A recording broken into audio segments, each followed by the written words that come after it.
बिस्मिल्लाहिर्रहमानिर्रहीम। नाजरीन अस्सलाम वालेकुम। आप देख रहे हैं PNF पाकिस्तान और मैं हूं मलिक एजाज जसियार। नाजरीन, एक ख़बर आई है कि पाकिस्तान ने खुंजराब पास के ज़रिए कज़ाकिस्तान को पहली शिपमेंट भेजी है उस मुआहदे के तहत जो इन 4 ममालिक के दरमियान हुआ था, जिनमें पाकिस्तान, चीन, कज़ाकिस्तान और किर्गिस्तान शामिल थे। और ये मुआहदा बुनियादी तौर पर 1995 में हुआ था।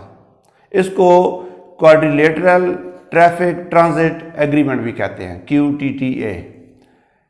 इस मुआहदे के तहत ये तय हुआ था कि ये 4 ममालिक आपस में मिलकर एक दूसरे को रास्ता देंगे और ट्रांजिट ट्रेड के ज़रिए एक दूसरे के साथ तिजारत करेंगे। लेकिन जाहिर है इस पर अमल दरामद नहीं हो सका और CPEC के आने के बाद इस पर अमल दरामद में तेज़ी आई, क्योंकि CPEC की वजह से ज़ाहिर है रोड्स डेवलप हुए, चीन के अंदर भी हुई है, पाकिस्तान के अंदर भी हुई है। और अब एक पहली शिपमेंट हमारी खुंजराब पास से चीन के रास्ते कज़ाकिस्तान के लिए रवाना हो गई है। इस मौका पर कज़ाकिस्तान के सफ़ीर और पाकिस्तानी अथॉरिटीज़ ने वहाँ पर इसका इफ्तिताह किया, इस ट्रांजिट ट्रेड का, और पहली शिपमेंट को रवाना किया। CPEC के आने से नाजरीन इस सारे खित्ते के अंदर जो एक नया रब्त पैदा हो रहा है, उसका फ़ायदा यकीनन इन तमाम ममालिक को होगा और ये हर रोज़ आपको कोई ना कोई अच्छी खबर सुनने को मिलती रहेगी। चीन, पाकिस्तान, कज़ाकिस्तान और किर्गिस्तान की जो हुकूमतें हैं वो एक फैसिलिटेटर के तौर पर काम कर रही हैं, लेकिन इस ट्रांजिट ट्रेड के ज़रिए आप भी और तमाम ताजिर जो हज़रात हैं वो अपनी तिजारत कर सकते हैं और उससे मुनाफा ले सकते हैं और फ़ायदा उठा सकते हैं। 2017 में ताजिकिस्तान और 2020 में उज़्बेकिस्तान ने भी इस मुआहदे के अंदर शामिल होने की दरख्वास्त की थी, जो अभी तक शायद वो इसमें शामिल नहीं हुई है, लेकिन बहुत जल्द वो भी इस मुआहदे में शामिल हो जाएंगे। और इस ज़रिए से CPEC की बदौलत सेंट्रल एशिया और रूस भी शायद इसमें शामिल हो जाए और उनका जो एक गवादर तक उनकी रसाई है, उसका एक ये वाला रूट भी उनको मिल जाएगा। दूसरा रूट जो सेंट्रल एशियन कंट्रीज़ तक जा रहा है और रूस तक जा रहा है, वो ज़ाहिर अफ़गानिस्तान के रास्ते से है और जिस पर काम शुरू है कि अफ़गानिस्तान में पेशावर से लेकर मज़ार शरीफ तक एक रेल की पटड़ी बिछाई जा रही है, जो आगे मज़ार शरीफ से सेंट्रल एशिया ताजिकिस्तान में दाखिल होगी और फिर पूरे सेंट्रल एशिया और यूरोप तक भी रसाई आपको हासिल हो जाएगी। ट्रांजिट ट्रेड जो है वो बुनियादी तौर पर एक ऐसा मुआहदा होता है कि जिसमें आप किसी दूसरे मुल्क से गुज़रते हैं।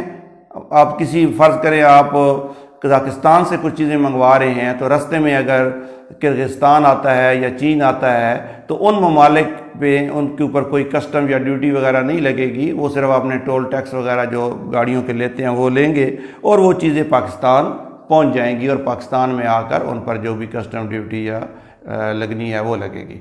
जिस तरह कि अफ़गानिस्तान हमारे ज़रिए पूरी दुनिया से चीज़ें मंगाता है और ज़ाहिर हम उसके ऊपर कोई ड्यूटी वगैरह नहीं लगाते, लेकिन उससे फ़ायदा हमें भी होता है कि यहाँ पे वो उनकी गाड़ियाँ गुजरती हैं, टोल टैक्स वगैरह देते हैं और बाकी भी उससे फ़वाइद पाकिस्तान को हासिल होते हैं।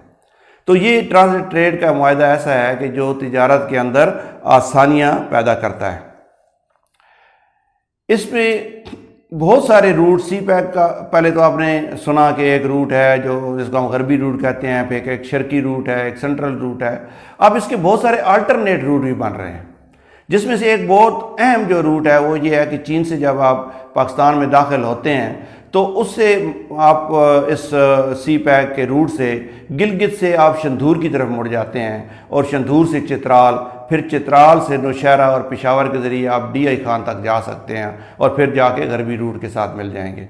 इसी तरह मानसेरा से मुजफ्फराबाद और मीरपुर और आगे मंगला और दीना तक वो भी एक अल्टरनेट रूट बन रहा है। तो ये इसके CPEC के जो अल्टरनेट रूट्स हैं, जो उसके मेन रूट्स हैं, ये सारे रूट्स इस सारे पाकिस्तान को तो ऐसे मतलब आप यूँ समझे ना कि एक सड़कों के जाल में परो देंगे, लेकिन बाकी ममालिक को भी इसके साथ उसी तरह मिलाएंगे। और जिस तरह ये एक शिपमेंट हमारी जा रही है किर्गिस्तान से होती हुई कज़ाकिस्तान तक, تو ظاہر ہے اسی طرح جو باقی ممالک ہیں ان کے ساتھ بھی ہماری تجارت بڑھتی چلی جائے گی اور اس کا پاکستان کو بہت زیادہ فائدہ ہونے جا رہا ہے۔ اور جس طرح ابھی چند دن پہلے ہم نے ایک آپ کو بتایا کہ بارٹر ٹریڈ بھی شروع ہو گیا ہے کہ آپ کو جو سنٹرل ایشین کنٹریز سے جب کوئی چیزیں آپ خریدتے ہیں تو اس کے بدلے میں آپ اپنی مصنوعات انہیں بھیج دیں گے، اپنی جو آپ کی ایگری پروڈکٹس ہیں، فروٹس ہیں، ویجیٹیبلز ہیں، یا جو بھی آپ ایکسپورٹ کرنا چاہیں وہ دے دیں گے اور اس کے بدلے میں وہاں سے اشیاء خرید لیں گے، تو اس سے آپ کا ڈالر پر انحصار بھی کم ہو رہا ہے، اور ظاہر ہے گوادر پورٹ کے کھلنے سے پوری دنیا کے ساتھ آپ کا ایک جو رابطہ قائم ہونے جا رہا ہے، تو یہ بہت خوشائند بات ہے۔ اللہ کرے کہ یہ سلسلہ اسی طرح چلتا رہے۔ اپنا بہت زیادہ خیال رکھیے گا۔ اللہ حافظ۔